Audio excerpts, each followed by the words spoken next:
So many of us have shoulder and lower neck problems and aren't even aware of it. We run into trouble anytime we start to chase the pain and not look at the full body as an integral unit. So even if we have an issue in our hands or perhaps in our elbow or maybe it's neck pain, oftentimes we're going to have some level of shoulder dysfunction and shoulder imbalance. And what I mean by dysfunction is the shoulder isn't able to go through its full range of motion. Perhaps we can only abduct so high before we get pain as opposed to that full range of motion. Perhaps we can only flex so far, but often it's going to be our extension and our external rotation are going to be limited in the shoulders. Why is that? Well, when we are in the fight or flight mode and when we are in so many postures throughout our day, we have our frontal lobe stop firing as high. When we're stressed out, our frontal lobe is not firing as much. And when it doesn't fire as much, guess what? It doesn't tell these muscles on the front of our body to relax, particularly the front of the neck and the SCM, scalene musculature, the upper trapezius musculature as well, and then these pectoral muscles right through here.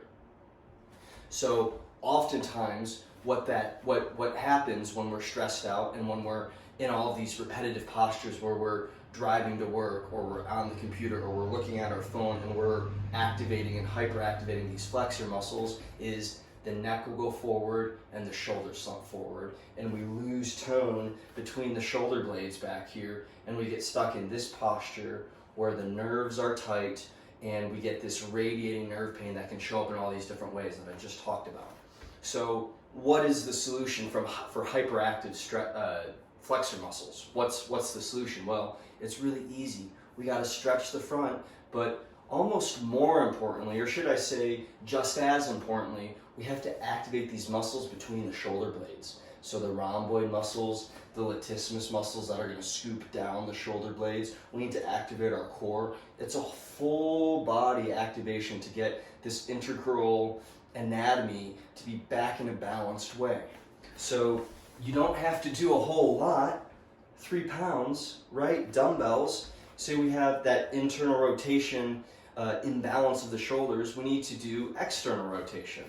So for this, we take our light weights, we go right here, 90 degrees in the shoulder with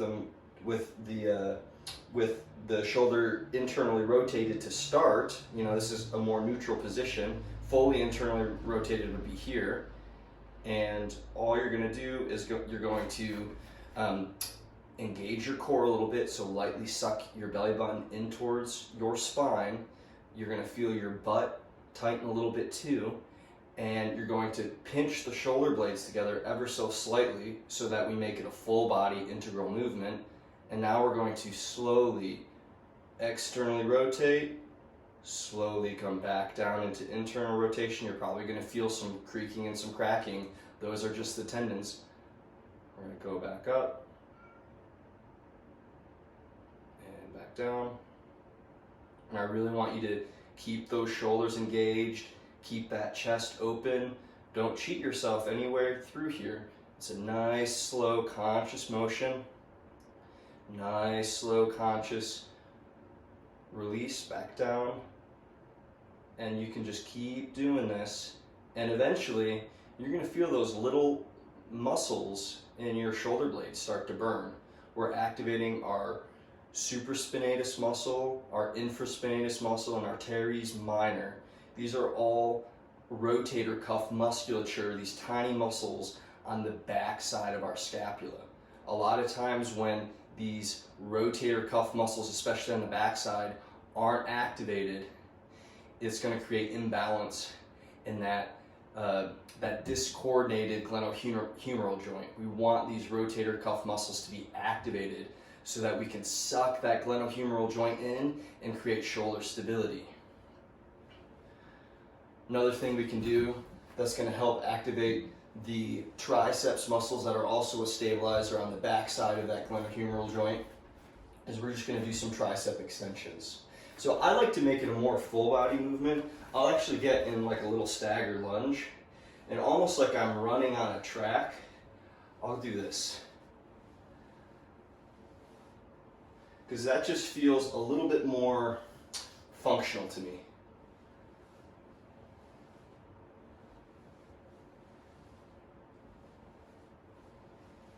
Good, and I'll go the other way.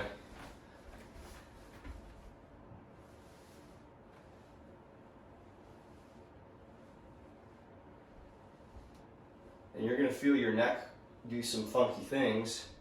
You want to keep that chest nice and open. You want to keep those shoulder blades nicely engaged. So we're using our whole core still. And you can see my left arm isn't getting as much extension. So how do I need to course correct? I'm going to slow it down and make it a little bit more of a conscious movement.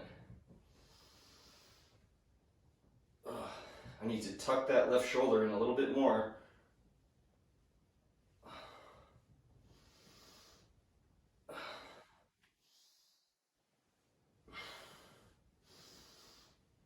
So this isn't always going to look perfect, and that's sort of the point. I need to do a little bit more on this left side because there's a little bit of what I would call a maladaptive movement pattern that you're seeing, where I'm not quite being able to keep my shoulder tucked and get back into that full extension like I am on the right. See how much easier that is for my right side of my shoulder to do it, whereas my left, this wants to come forward. So I need to make sure I'm being very conscious of keeping that shoulder tucked in as I'm going back into that left arm triceps extension. Great, what else can we do? We can do chest openers. So if you had bigger weights, you could use them too, but these are totally fine as well. You can get in a light squat, tucking that belly button in. You don't have to go into a full squat, maybe like 25% or a third of the way down, 33% of the way down. Something like this, butt's engaged, the pelvic floor is engaged, the belly button's coming in towards the spine, light bend in the arms, keeping that spine nice and neutral, chest nice and open. We're just gonna do some flies, chest openers, right? And we're not gonna do it the same way every time. We can change and play with the angles. So we can start to lift up through here, right? We can get up in a wider angle. We're really stretching those different parts of the pec muscles. We're activating different aspects of the rotator cuff muscles and the rhomboid muscles, making sure that we're keeping those shoulders tucked in as we're doing that full body motion.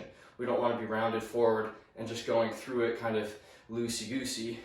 We want to have that core activated, those shoulders tucked in. If you can see those shoulders kind of tucking in there, like you're suctioning cup those shoulders in, and then you do the motion.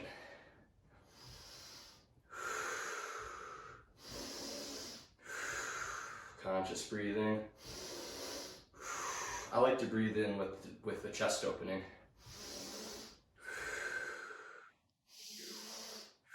You can see that left one starting to come untucked, so I have to bring that awareness back and keep that left shoulder tucked in. And then we can make it more full body. Kind of the next level is we'll go into the squat.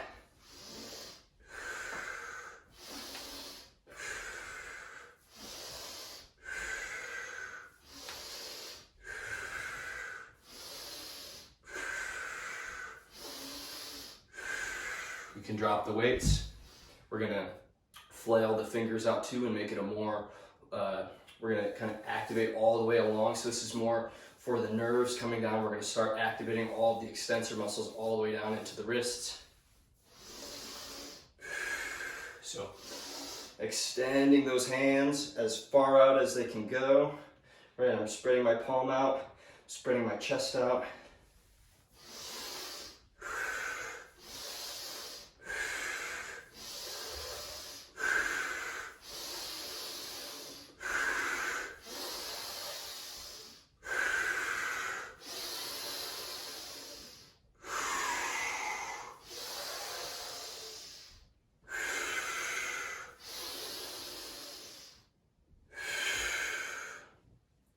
So I like to visualize my lungs expanding and opening as we're going out into the extension, like the lungs and the bronchial tubes and the blood vessels expanding and opening. We're mirroring that motion that's happening inside the lungs with our arms all the way out. So a deeper level of intention as we're getting really conscious of energetically opening our chest. What else can we do? We can do diagonal squat extensions. So here you just got one weight. Here, everything's engaged, shoulders tucked in, up and over, following it with your chin. This is really good for that lower part of the neck, really good for your cerebellum, coordinated motion for the cerebellum, coordinated motion for helping your cervical curve, especially in the lower cervical curve. We want that to develop and be nice and happy and healthy. This is a really balancing motion if you catch yourself tucking your chin and looking down at your phone or technology every now and again. Who doesn't get a little bit of that, right?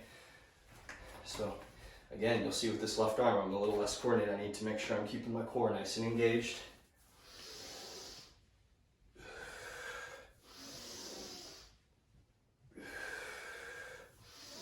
And I'm following my dumbbell, I'm following one spot on the dumbbell with my eyes and my chin. And what this is doing is it's allowing me to activate a nerve pathway in my brain that fires across to the cerebellum. And it's just a really, really functional movement. Anytime you're doing cross crawl, cross body motions, really, really good for the cerebellum. Really good for getting the right and the left brain to talk to each other. You're stabilizing with one side while you're actively moving with the other. Really good functional movement for the brain. And more of this is about getting that brain to be nice and balanced than, any external result. We want to feel good, we want to be functional, we want to be happy, healthy, and whole. So there you go, some really simple chest openers, lots of different ways that you can do this. You can kind of take some of these ideas and run with it. A lot of things that a lot of my clients know that I recommend the hummingbirds. So, hummingbirds are just like doing those external rotations. You can even use dumbbells, do the hummingbirds here. You can also keep those shoulders tucked in, use the dumbbells, externally rotate, and do some hummingbirds this way as well. Lots of different ways that you can run with these concepts. Make sure you're keeping your whole body activated, and make sure that you're not just pushing through the pain, but you're actually taking conscious breaths and listening throughout the whole process.